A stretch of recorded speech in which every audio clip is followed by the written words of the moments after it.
hapa ili tumsifu Mungu.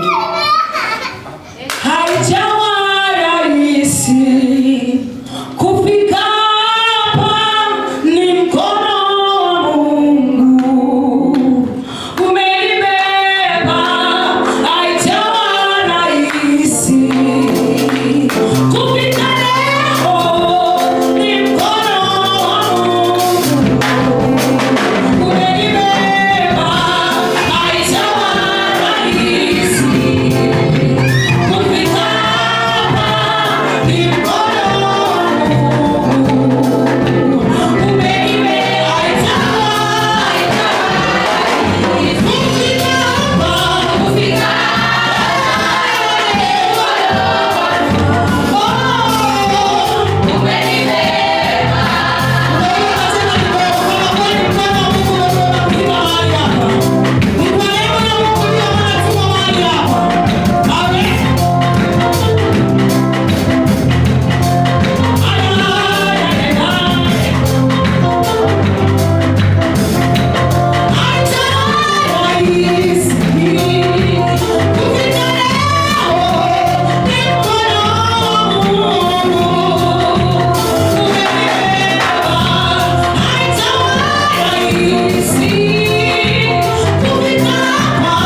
hapa duniani kama huko mbinguni. Utupe leo riziki zetu, utusamehe makosa yetu kama nasi tunavyosamehe waliotukosea, usitutie majaribuni, bali utuokoe na Mungu. Kwa kuwa ufalme ni wako na nguvu na utukufu hata milele. Amen.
Tutaimba wimbo lakini mimi siujui zaidi sana, lakini tutasaidiana.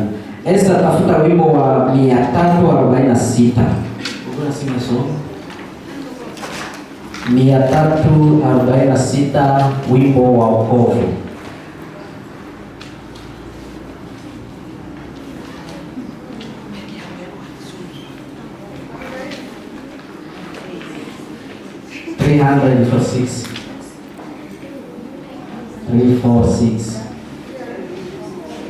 Hiyo haina.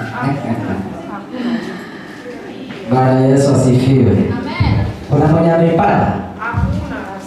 Hakuna. Mbona kwa hiyo yangu iko 346. Yes. Iko. Ni Bwana Yes. Hallelujah. Wale wapiga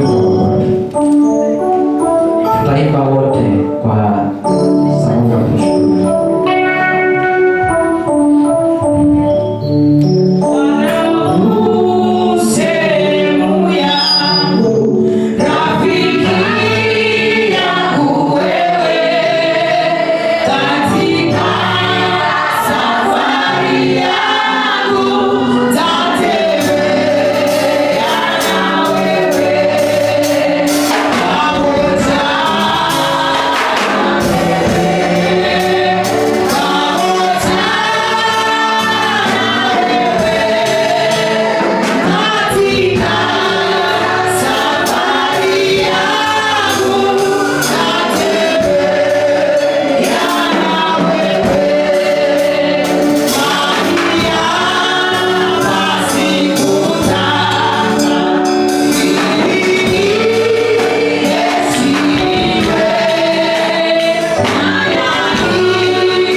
Asante tena kupata muda kama huu kusimama mbele ya wapendwa ili kulisha neno lako. Baba, haikuwa rahisi sisi kufika kwa wakati huu, lakini kwa sababu ya neema yako tumekuwa mbele zako tena. Tunaomba Roho wako Mtakatifu apate kutuongoza kwa kila hatua tutakayopitia. Acha jina lako litukuke. Acha Roho wako Mtakatifu apate kumulika mahali hapa. Ni kwa Yesu tukiomba na kuamini. Amen. Bwana Yesu asifiwe. Translate amena.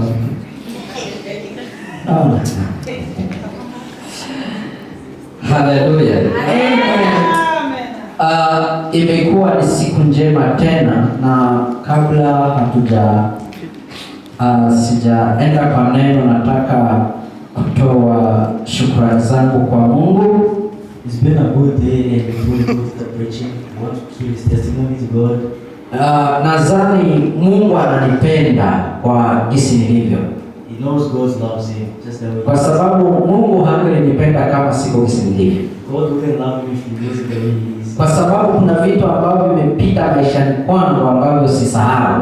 Because there's things that passed through his life that he hasn't forgotten. Nakumbuka 2026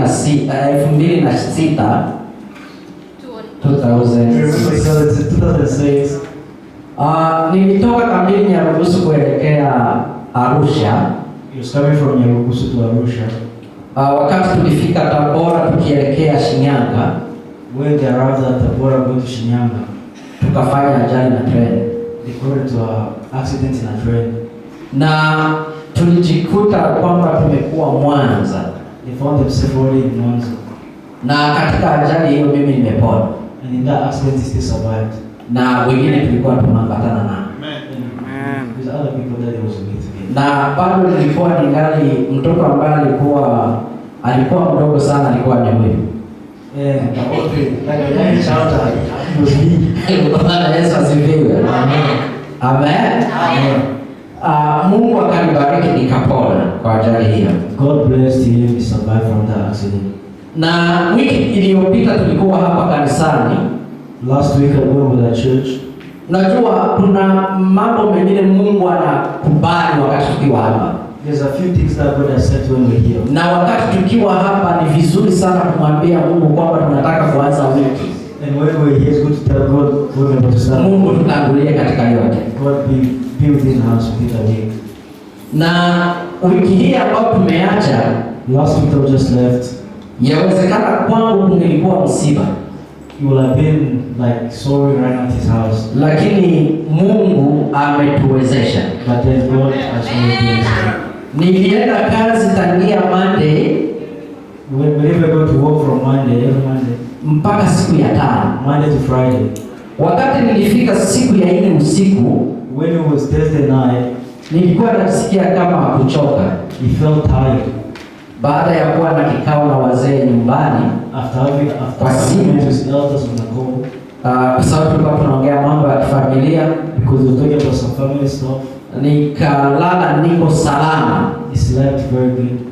Na nilipofika asubuhi, And when he got in the morning, mara nyingi huwa naamka saa 11. mostly usually wake up around 5. Na huwa siwezi kusoma Biblia But then he barely read Bible that asubuhi in the morning. kwa sababu nakuwaka na Biblia ya sauti kwa simu yangu. Because he had this one Bible app in his phone. Ninapotaka kumshukuru Mungu naweka kwanza kusoma, kusikiliza kwa sauti. Whenever I press the Lord, he usually like play the voice over so that. Basi nilimaliza, So he finished it. nikashukuru Mungu, He praised the Lord, nikaenda kwenye usingizi tena. and then went back to sleep. Nilisituka ishakuwa kama saa 12 na dakika 5. And then he just realized it was already 6. Nikaanza kuwaza niende kazi nisiende kazi. And then he started to think, should I go to work? Lakini moyo ukasema nenda tu. But then his heart was like, just go. Na sikujua funguo za gari zililala wapi. He didn't know where the car keys Ndio left. nikaanza kuuliza funguo za gari nyingine. He started asking for another car. Lakini mama kaniambia nilinyang'anya funguo kwa yule mtoto mdogo But then his wife told him that he took the keys from his. na niliziweka mahali fulani. Yeah, she left it somewhere else. Nikachukua funguo nikaenda kazini. He took the car keys and left work. Nimeanza kudrive gari. He started driving the car. Nilipokuwa highway karibu na hospitali, When he was in the highway near the hospital, nilisikia kama gari limenyanguliwa. he felt like something lifted up his car. Gari lilinyanguliwa ikapigwa kwa ukuta. The car was lifted and then banged on the. Kwa sababu ni highway, kila mtu iko na mwendo. Because it's highway, everyone was like speeding. Sasa mimi sikujua kitu gani kinatokea. He didn't know what was happening. Wakati nimepigwa kwa ukuta, But then when he was back to the wall, nikashindwa kukontrol gari. he couldn't control the car. Gari karudi kupita barabara, The car went to the other side. ikaenda mkono wa kulia wa kushoto. He went to the left side. Niliruka barabara mbili. Like he went 2 roads away. Kufika kwa ule ukuta mwingine ikajigonga kwa ukuta. So he came from this wall. Alafu ilipokuwa inarudi kwa barabara ikazima. And when the car was coming back to the road again, the car just Kile moja ikabaki iko kwa barabara. one wheel got off in the road. Sasa kile nimeshukuru Mungu, What I thank God, wakati nimepelekwa hivyo when they took him like that, hakuna gari lipita. there was no car passing. Baada ya gari kusimama tu, After the car stopped, gari zikaanza kupita. Then the customary person. Na huyo ambaye amenigonga The person who hit him, alikuwa anataka kunipita mbele. he was trying to overspeed him. Sasa hakuwa na mwendo wa kupita kiwango kile ambacho tunaweza overtake. But then he didn't have enough speed to reach the. Ndo akagonga mlango wa pili. Mlango wa abiria. Oh yeah, that's why he came and banged on the passenger person's door. Kuna mlango wa abiria huu wa sio wa mbele, huu wa pili. The second door. Wakati aliugonga, When he hit it, na mule kungelikuwa mtu angekufa if there was another person in the car, that's kwa sababu mlango uliingia ndani. because the other door came inside. Na wakati nimekuwa nimetulia, And when he was relaxed, najiuliza nini kimenitokea, ask himself what just happened.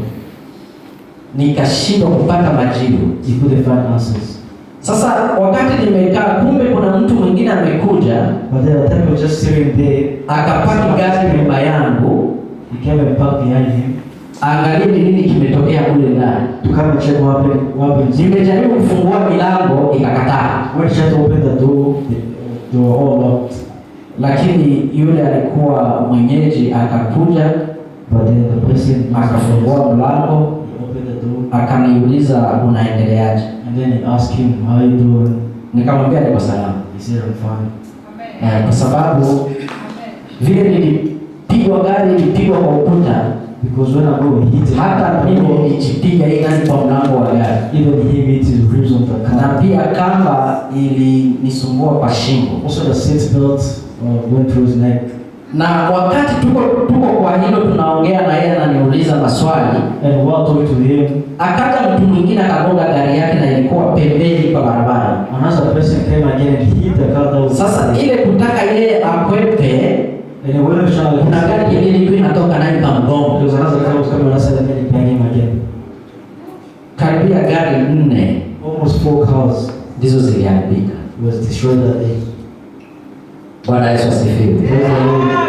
Unajua kwa nini mimi nashukuru Mungu? You know why I'm praising the Lord right now? Polisi walipokuwa wananihoji waliniuliza wewe ni mtu gani? When police was asking questions, they asking me a pastor. Nikamwambia mimi ni mtu wa Mungu. He said, "I'm a servant of Wakasema God." hapana, They said, "No, hapa haungelipona. here you wouldn't survive. Huyu ni Mungu. This is God." Kwa sababu kama gari zilimiminika namna hii Because if the car was like na ulienda pande hii na hii and you went to different sides, na Mungu amekulinda, and God still protected you, endelea kumtukuza Mungu keep praising Him. kwa sababu sio rahisi. Because it's so easy. Bwana Yesu asifiwe. Wakaniambia haujaumia, nikasema sijaumia. They asked him, "Are you hurt?" He said, "No, I'm not hurt." Wakasema hapana, hata kama haujaumia sisi tunakupeleka hospitali. He said, "No, even though you're not hurt, you still might take to the hospital." Wakanipeleka hospitalini, They took him to the hospital. tumekaa hapo hospitalini kuanza hiyo saa 2 They stayed there from 8 mpaka saa 6. until 12. Wakaenda kuniacha nyumbani They left him at home, na nilikuwa niko salama. and everything was good. Lakini nilipoamka jana asubuhi But then when he woke up yesterday morning, nikasikia hata he felt that. nilisikia maumivu mkono, He felt some pain in his ribs. nikasikia mbavu He felt his ribs na huu mguu pande hii, and the right leg nikasikia na shingo. and the neck. Nikasema hii ndio ile accident nilifanya. I was like, "Oh, what is the accident?" Bwana Yesu asifiwe. Praise the Lord. Nikakumbuka maneno mzee Mlora aliniambia, And then you remember the words that was in the unasema Lord. mwambie mke wako akufinyange. Tell your wife everything. Haleluya. Bwana Yesu asifiwe. Hilo nilishukuru Mungu kwa sababu amenipona. Thank God for that was he saved him. Na asingelikuwa Mungu hatungelikuwa jinsi tulivyo leo. If it wasn't for God, it would have been where we are today. Basi mwambie Mungu na wewe asante kwa kukusafirisha salama. So tell God Yeah, sio rahisi kwa sababu Mungu anatupenda. it's not easy because God loves us. Unapookoka mtumikie Mungu. Walk for God. Yeah, unapookoka umtumikie Mungu. Bless yourself, walk for God. Kwa sababu kwa ile hali Because in that part, ile kitu ingegusa kuna niku kifua, if the stake would have hit his chest, singeliwahi kuonekana. he would have been alive anymore. Na wenda zile gari kubwa kama truck zingelipita, Maybe those like trucks, ningekanyaga singelionekana. he will have been squished inside. Hata sikuwa nimeenda hata license, eti wataona kitambulisho ndo huyu. Oh yeah, he wouldn't even check the license. Ina maana wangelitafuta maisha yangu kupitia mtoto wangu wa kwanza. So they will have looked for his life to his first kid. Kwa sababu wangeniingiza namba ya gari waone mtoto wangu ndo uko kule. So they will have put in the car. Alafu wafandize nani alikuwa anatembeza hii gari. And then ask who was driving the car. Bwana Yesu asifiwe. Praise the Lord. Lakini kwa mapenzi ya Mungu niko salama. Wale polisi walipigia simu leo asubuhi wakiuliza naendeleaje. The cops called to them Kwa sababu waliniachia namba kusema kwamba nikijisikia vibaya niwapigie masaa yote yale. because they gave him the number they can call anytime whenever they feel well. Na hilo nimeshukuru Mungu. And thank God for that. Sasa uone sasa hali hawa watu sijui ni nini. Now look at his people's behavior. Mimi nimegomba, nimefanya shida, He go hit and he go in trouble. lakini nilipewa bili. But then still go fine. Niliambiwa kwamba nilipe 319. They told him to pay 300. Nikauliza kwa nini? He asked why. Akasema kwa sababu gari iligongwa ikaenda upande huu, Because the car was hit and went to this side. lakini kakuja kuzima upande huu. But then he went it up on the other side. Ina maana ulishindwa kudhibiti gari. That means he couldn't control the steering wheel. Ikasema okay, yote kwa Mungu. Bwana Yesu asifiwe. Nataka nichangie na wewe maneno machache I leo. want to share with you a little word. Umwambie jirani yako usalama upo ndani ya Kristo. Tell your neighbor, tell your neighbor, peace. Usalama upo ndani ya Kristo. Hiyo ndilo neno letu la leo. That's the word for today. Kama usalama wetu upo ndani ya Kristo. Our peace is only in Jesus Christ. Haijalishi tuko na masomo, It doesn't matter if you have studies. haijalishi tuko na mali, It doesn't matter if you are rich. haijalishi tuko na familia, It doesn't matter if you have family. haijalishi sisi ni watu wazuri sana, It doesn't matter if you're rich. lakini usalama mzuri ni ndani ya The Kristo. only good place is Jesus Christ. Bwana Yesu asifiwe. Praise the Lord. Yesu hajawahi kuacha mtu, God has never left anyone. hata uwe katika shida kiasi gani, Even in sorrow or trouble, yeye atakuinua tu. He always lift you up. Na tutaenda kusoma katika kitabu cha Wakorintho wa pili We're going to be reading from 2 Corinthians sura ile ya 5 mstari wa 17. 5 to 7. Inasema kwamba kwa hiyo ikiwa mtu yumo ndani ya Kristo ni kiumbe kipya. Bwana Yesu asifiwe. Jambo la kwanza, usalama wa kweli unaanza kukutambulisha na kupata wokovu. The first place you usually get when you first get a salvation. Wakati unapata wokovu, Once you get a salvation, unaanza kupata maneno ya Mungu. that's when you start receiving good. Unaanza kujisikia kwamba Kristo anakulinda. You start feeling like God is protecting. Unasikia kwamba unataka kumtumikia Kristo. You feel like you're working for God. Na unapata usalama kutoka mahali fulani, And you find peace from someone kwa else. sababu wakati tulikuwa tukitenda dhambi hatukuwa salama. Because when we were sinning, it was not fun. Inawezekana kuna watu wanatafuta usalama kwa sababu ya elimu walizo nazo. Maybe some people are looking for peace because of the studies. Kuna watu wanatafuta usalama kwa vyeo walivyo navyo, Some people are looking for peace because of the na ndio maana unakuta wale watu ambao wanatafuta usalama, That's why you see people looking for peace. unakuta wakitembea wanatembea na walinzi. You find them walking, they're walking with bodyguards. Kuna wale wanatembea na mailinzi. They are the ones who walk with those things. Kuna wale wanatafuta nyumba ambayo ina security mzuri kabisa, There's the ones who looking for houses that have like good security kwa sababu ya kutafuta usalama. because of finding peace. Lakini Kristo anasema kwamba But Jesus says, tunapokuwa ndani yake tumekuwa viumbe vipya. once we are in Him, we already live with Him. Ina maana tumekuwa salama. That means we're already fine. Hakuna kitu ambacho kinachoweza kutugusa tena, There's nothing that can touch us. na hakuna kitu ambacho kinaweza kutuzuia, Nothing can stop us. kwa sababu tumekuwa salama ndani ya Because we Kristo. already in peace. And we already have peace with Christ. Bwana Yesu asifiwe. Praise the Lord. Daudi God, David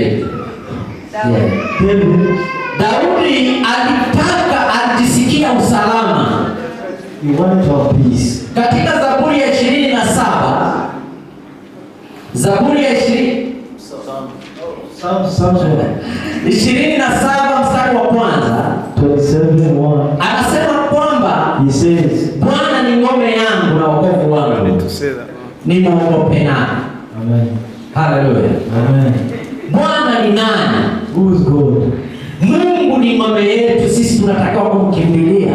God is our shepherd. Daudi aliona hawezi kutegemea nguvu za wanadamu, David saw he can't run to ndivyo people. akamtegemea Mungu, That's why he went na ndivyo akaimba and then he sang akasema kwamba yeye ni ngome yake. and he said, Jesus, you Nasi tunapomwamini Kristo and when we believe in Jesus, anakuwa kinga, he will be our kwa sababu tukiwa ndani yake hakuna yule anaweza kutugusa. Because when we are with him, Mtu akitaka kufika kwenye tuko, if anyone wants to come to us, lazima pigane na Mungu. they must fight with God. Akimshinda Mungu, Then if they win against aanze us, kupigana na Yesu, then fight Jesus. na akimshinda Yesu ndio atufikie. And then after you win against Unaona huo ukuta ni ukuta wa yule mama, ni ukuta mkubwa sana He needs how big that wall is. ambao Mungu ameweka kwetu. Is that God of prayer to Kwa fall? hiyo jambo la pili ni kwamba Kristo ndiye ngome la makimbilio yetu. The first thing is Jesus is our shepherd. Wakati wowote tunapopata shida, tukimbilie kwa Yesu.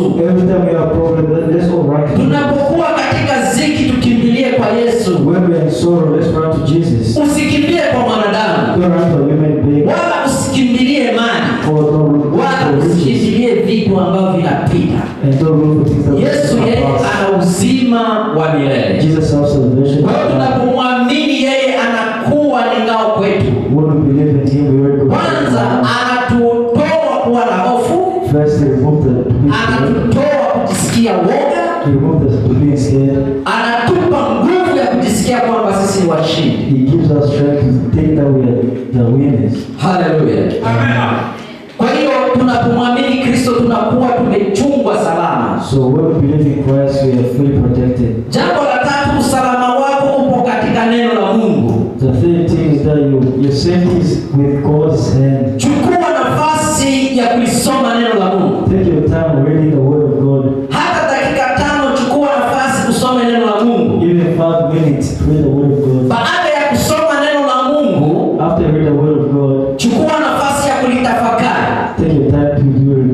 na kumwambia Mungu, kwa nini hili lilitokea namna hii? Asking God, why did this happen like this? Mungu atakusaidia And God will help you. na atakujaza zaidi And He's going to be na atakuonyesha njia iliyo sahihi. and you show the right direction. Nawe ukimkaribia Kristo And when you come closer to Him, utajisikia kwamba umekuwa salama you will feel that you're fully safe baada ya kushiba neno la Mungu. after you feel the Word of God. Neno la Mungu linatupa nguvu ya kumfuata The Kristo. Word of God gives us strength. Neno la Mungu linajenga imani The yetu. Word of God builds our Neno la Mungu linaipa Roho Mtakatifu nafasi ya kutueleza zaidi. The Word of God gives us the.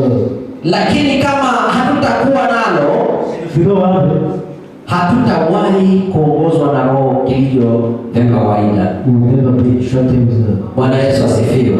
Praise the Lord. Haleluya. Neno la 4, The first thing, usalama wako uko katika wokovu wa Kristo. your safety is with the salvation from the Lord. Kule nyumbani kwetu kuna watu ambao walijitokeza wakajiweka nafasi ya Mungu. Back where it used to be, those people wanted to replace God. Nakumbuka mmoja alikuwa anaitwa Mungu Mwana. You remember he was called Mungu Sijui Mwana. kama mlimsikiaga wewe. I don't know if you guys have ever heard of him. Huyu Mungu Mwana This Mungu Mwana. Mungu Mwana. Mungu Mwana.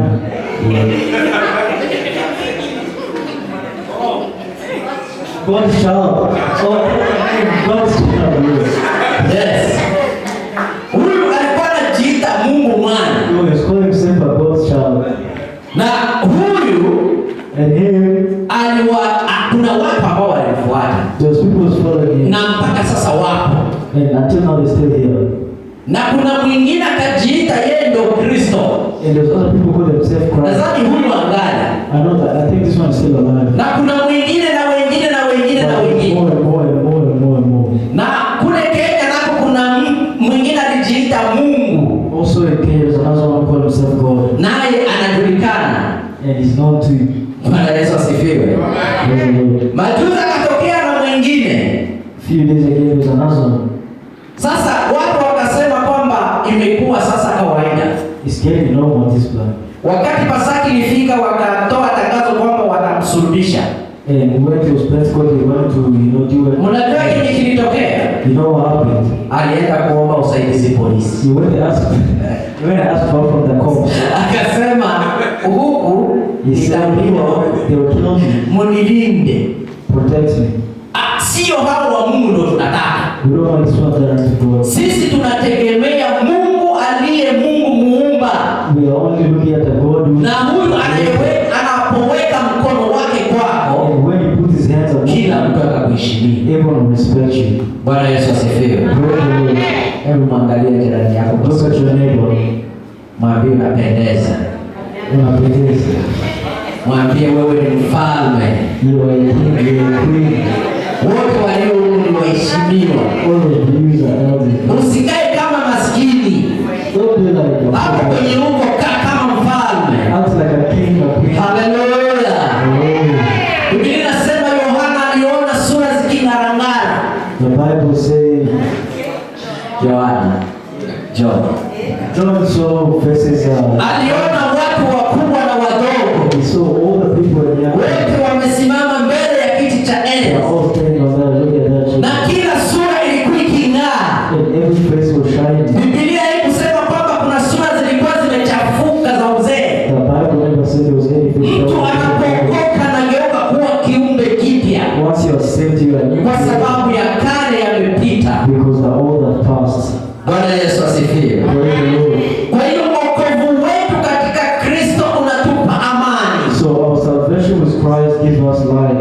Peace. unatupa uzima wa milele, Give us peace of life. unatupa uhusiano sisi na Baba. He gives us a connection with the Lord.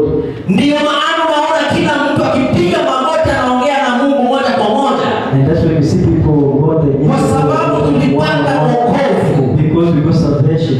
Na kwa wale ambao bado wanasema kwamba bado mimi ningali kijana sitaokoka, And people say I'm still young, I cannot get salvation now. vijana wanapita, Our youth will pass. watoto wanapita, The kids will pass.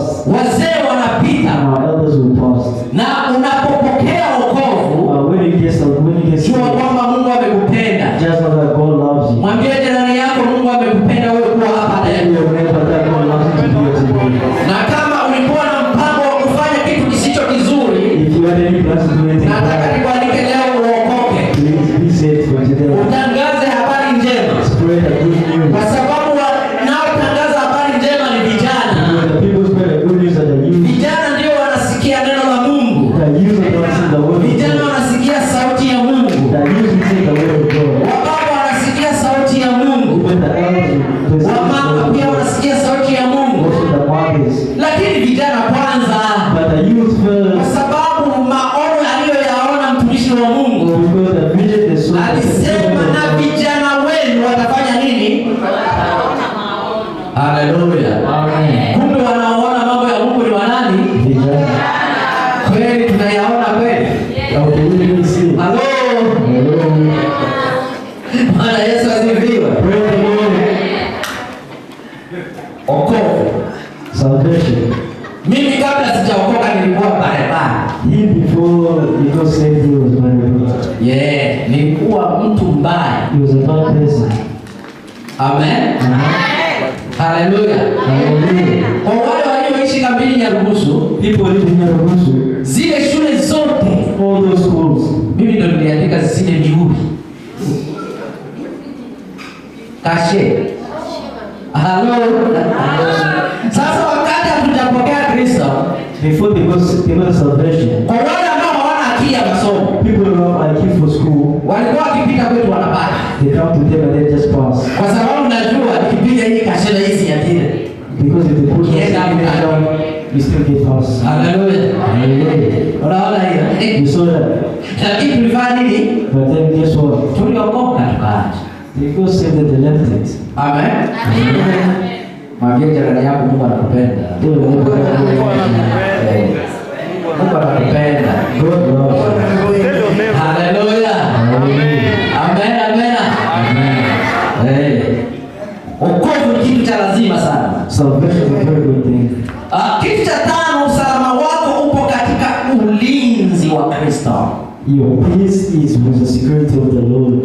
Unapolala, kuna watu hapa, mtu anapolala hasinzii kweli. When you sleep, these people sometimes. Wewe unadhani wakati unalala nini kinapita juu yako? What do you think happen when you sleep? Ulishawahi kuona mtu ambaye anasinzia? And you see some supposed like. Mwambie yule anasinzia hapo, mwambie unapita. Whoever is sleeping, tell them you're missing out. Unaona mtu akiwa anasinzia, If someone's falling asleep, ukimwambia amuka, if you tell them wake up, atakwambia nini? what I can tell you? Mimi si sleeping. I'm not sleeping. Mimi si I'm not sleeping. What? Unaona? Hiyo ni shetani. That's devil. Kwa sababu Mungu ametenga usiku ni saa za kusinzia. Because God put a night is time for you to go and sleep. Alafu wewe kama unasinzia mchana, But then if you're falling asleep in the daytime, tunakuita nani? what am I gonna call you? Nini kinasinzia hapa mchana? What falls asleep during the daytime? Popo unajua. Kuna ndege ambayo inakuwaka yenyewe ikikaa kwa mti na kuwaka inaweka kichwa chini. Yeah, that's a part. Kwa sababu haieleweki. Because nobody understands it. Haleluya.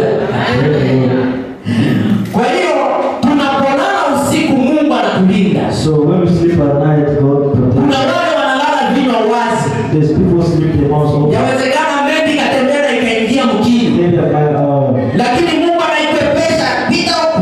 but then God made it to a different location. Wadudu wanapita usiku na wewe kinywa kiko wazi. There's a lot of insects going through around there. Mara nyingine unanguruma mpaka unakuta mto umeharibika na mate.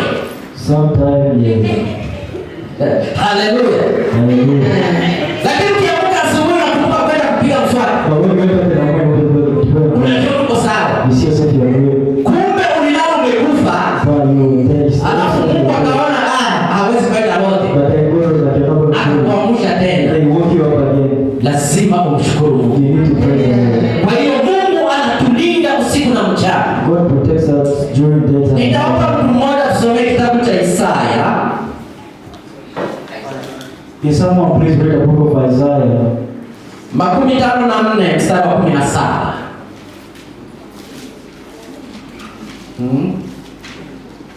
54:17. Wewe unajua Kiswahili? 54:17. Bwana Yesu asifiwe. Kuna mtu amepata? Soma kwa jina la Yesu.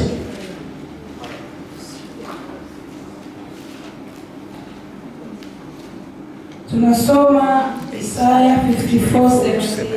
Yes. Inasema hivi. Yes. Kila silaha itakayofanyika juu yako, Kila silaha, mwambie jirani yako, kila silaha itakayofanyika juu yako. Every word that was made to you.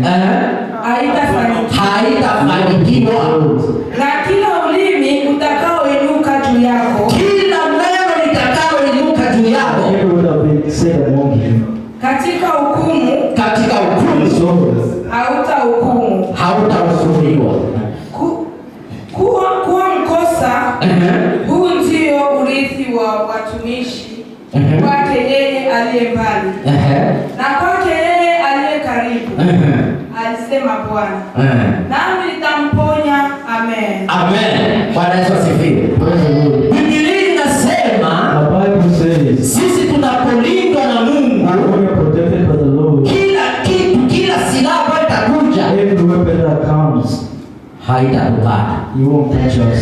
Kila neno mbaya haitatupata. Any bad will Hata mtu akulaani ukiwa ndani ya Kristo, hiyo laani itamrudia yeye mwenyewe, a person tells you when you kwa sababu wewe umelindwa na Kristo. because you don't protect Na yourself. ukitaka kupata ulinzi huu ni kuokoka kweli kweli, And if you want full God, you need to ni be kuokoka kweli to kweli. be fully saved. Kuna mwimbaji mmoja alisema kwamba alikuwa na marafiki zake, There's a one singer who said that shadow. mmoja alikuwa anaitwa Malebo, One of them was Malebo. akaenda na mtafuta He went from Malebo. akampata, He found him, lakini huyu bwana akakataa kuokoka. but then Malebo did not get saved. Haleluya, haleluya.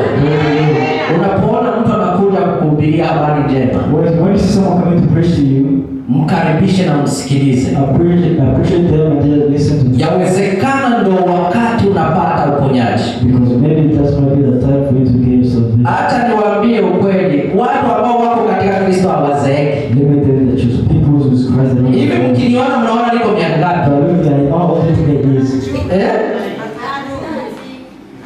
Ngapi? Sasa basi. Niye mzee wote. Hivi nakimbilia 50. He's almost 50. Hallelujah. Siku nitafikisha 50 nitakuja kuwaambia tunakula keki. The devil is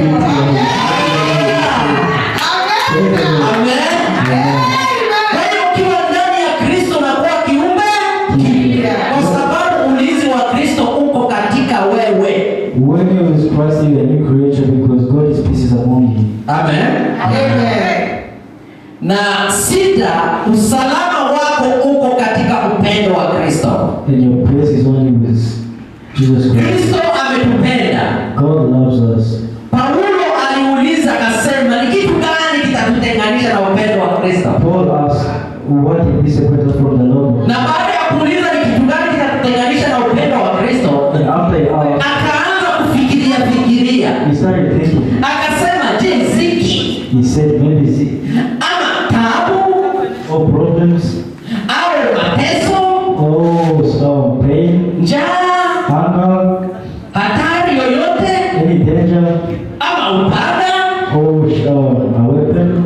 Kisha akasema kwamba And then he said, hakuna kitu kitakacho kututenga na upendo wa Mungu. there's nothing that is separated us from the Lord. Kwa hiyo hakuna mtu anayekuweza kukuambia kwamba toka kwa Mungu. There's no one can tell you to get out from the Kama Lord. umeokoka hauwezi kukubali. If you are really saved, you cannot be accepted. Na ndio maana unaona watu unakuta injili mtaani. And that's why it's some evangelists out there.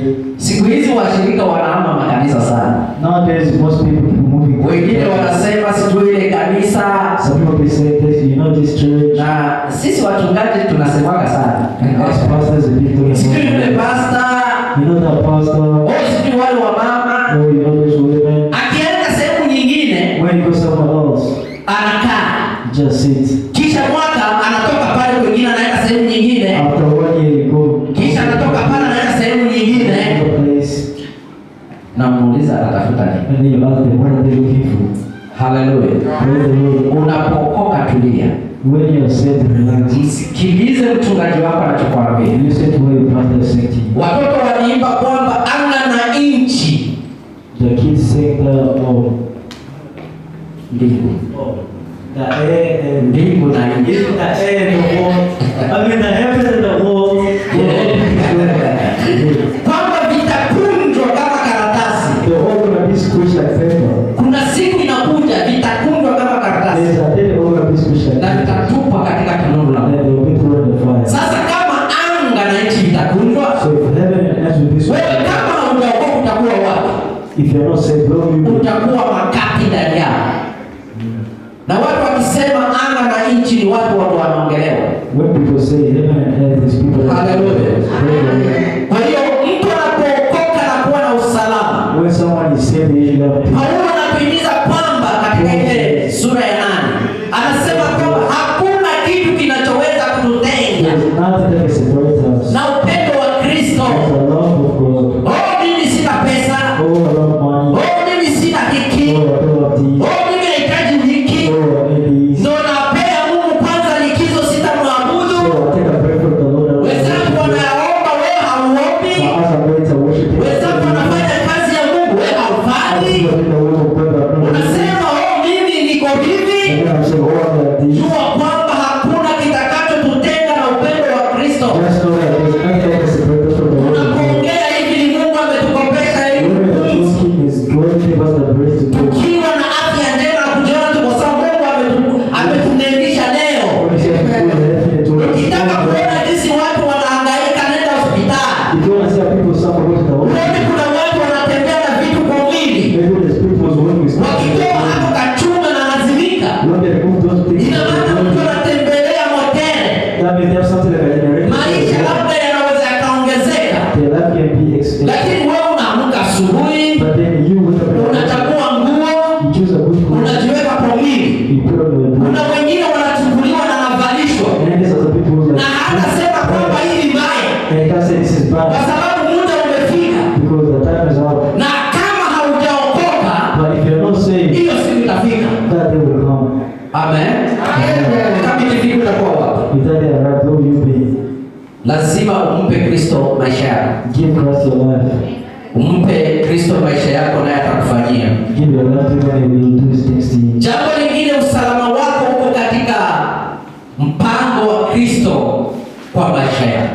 Also, your safety with Jesus' plans in your life. Kwa sababu Kristo alisema mimi naenda. Because Christ said, I'm going Kuandaa nafasi. to go prepare a place. Na wale wote ambao watakuja nami And everyone who will come with me, watapata uzima wa milele. they will find the eternal life. Itakuwaje upoteze uzima wa milele juu ya mambo kidogo kidogo? How can you lose the eternal life because of this moment? Itakuwaje ukose mbingu kwa sababu ya mambo kidogo kidogo? How can you miss the episode of this little thing? Itakuwaje? How?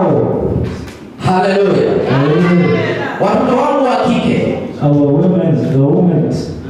wasichana. Yeah, the women. Acha niongee na wasichana kidogo. Let me take the girls for a little bit. Wasichana wangu hawa wenye wako hapa. Let me talk to the girls who's here. Wakati unapiga kofia yako vizuri ya perike, When you put your wig on, unaweka rangi kwa mdomo, you put your lipsticks, alafu unaweka chuma hapa, and then you put earrings, unaweka vitu kwa mkono, and then you wear like different alafu dresses. ukijiangalia kwa kioo, When you look at yourself in the mirror, unasema niko mzuri sana, you say, I'm so beautiful. niko mzuri sana. I'm so beautiful. Lakini wakati utaolewa, But then when you get married, ukianza kuangalia kwa sura hivi, when you look at yourself in the face, unasema you say, Mungu wangu. God.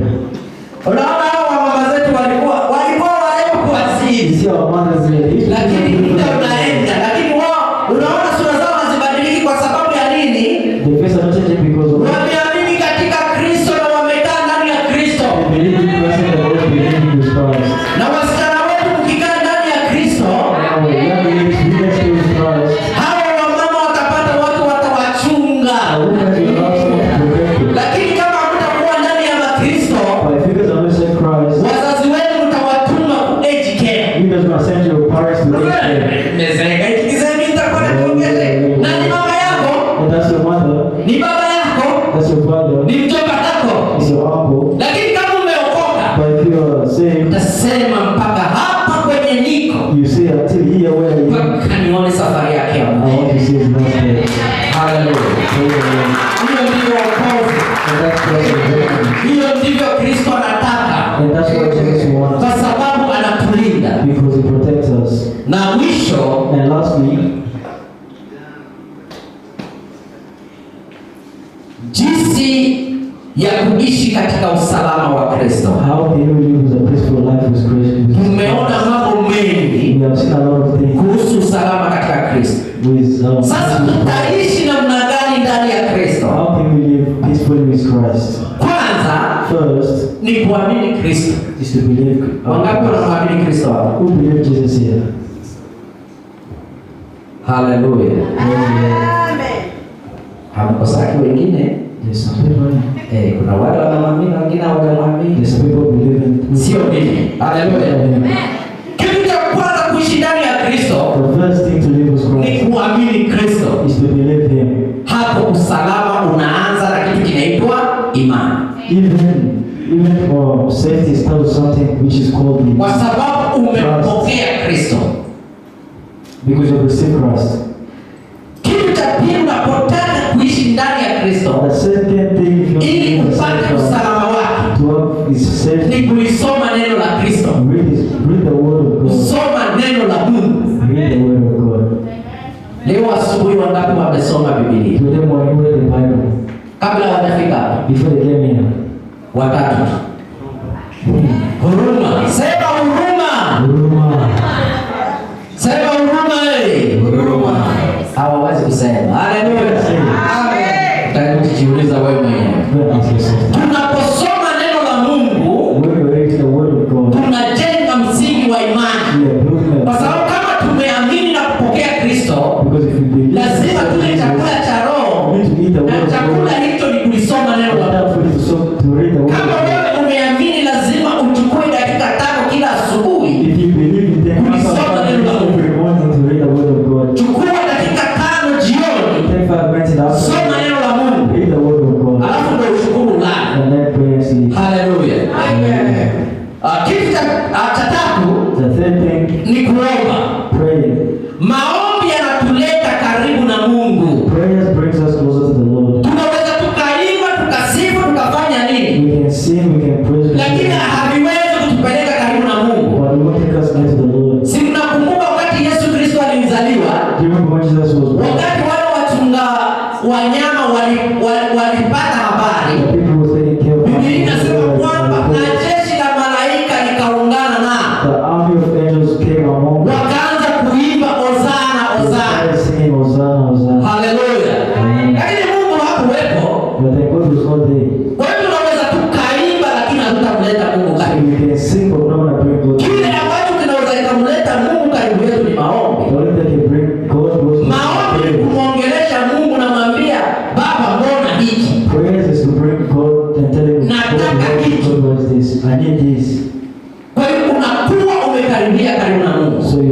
close to God, hivyo utakuwa unaishi katika usalama wa Kristo. which you're going to be living a good, peaceful life with Christ.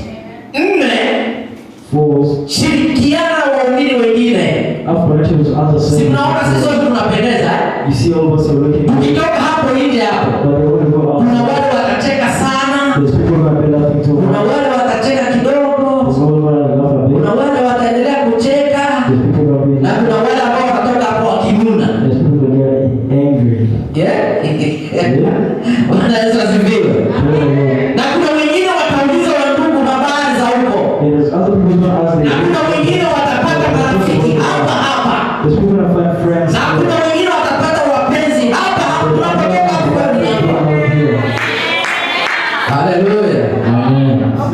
Vijana oye, si mnatafuta wapenzi? You guys looking for Wa kike kwa wa kiume wote wanatafuta wapenzi. all the boys are looking for women. Haleluya. Praise the Lord. Amen. Amen. Kuwa na ushirika na watu wengine Having communication with other people ni kitu cha maana sana. is a very great thing. Usalama wa kiroho It's a protective food. unahitaji jamii You need to go. kuja pamoja.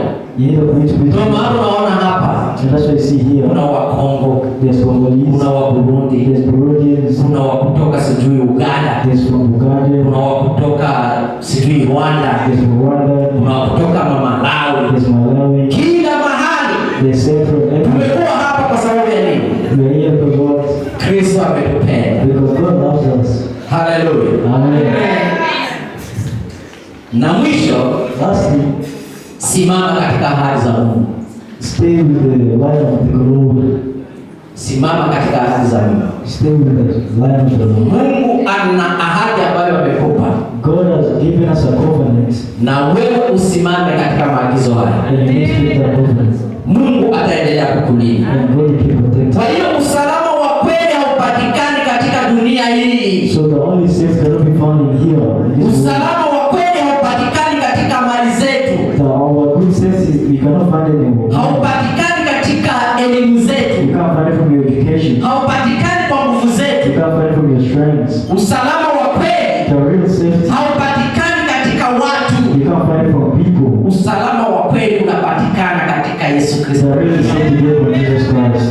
Yeye Lazaro alikuwa amekufa, Lazarus was already dead. ndugu zake wanasema ananuka, His family was already saying he's lakini Yesu alipofika wakapata usalama. But when Jesus came, Kamwambia Lazaro njoo, Jesus said, na walikuwa wanasema ananuka, watu hawezi kuona, was like he stinks. lakini Biblia inasema kwamba alichomoka na sanda yake But the Bible says na akaanza kutembea akimtukuza Mungu. Na huyo ndiye Mungu tunayemwamini. Kwa hiyo usalama wako ukiwa ndani ya Kristo, wewe unakuwa kiumbe kipya, You are a new creation. kwa sababu yeye ni mwamba ulio bora. Because the shield that's good Yeye ni ngome yetu isiyobomoka. is our protector that can never fail. Yeye ni mchungaji mwema ambaye anajua watu wake. Is our pastor that cares about Yeye us. ni mwokozi wa maisha yetu. Is the savior of our life. Yeye ni mfalme wa vitu vyote, Is the king of everything. na ujana wetu In our youth. na uzee wetu, In our old age. yeye anatuangalia hivi kama kioo. He looks at us like a mirror. Haleluya.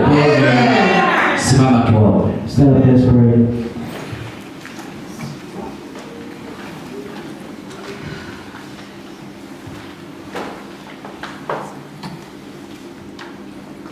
Nionapo amani kama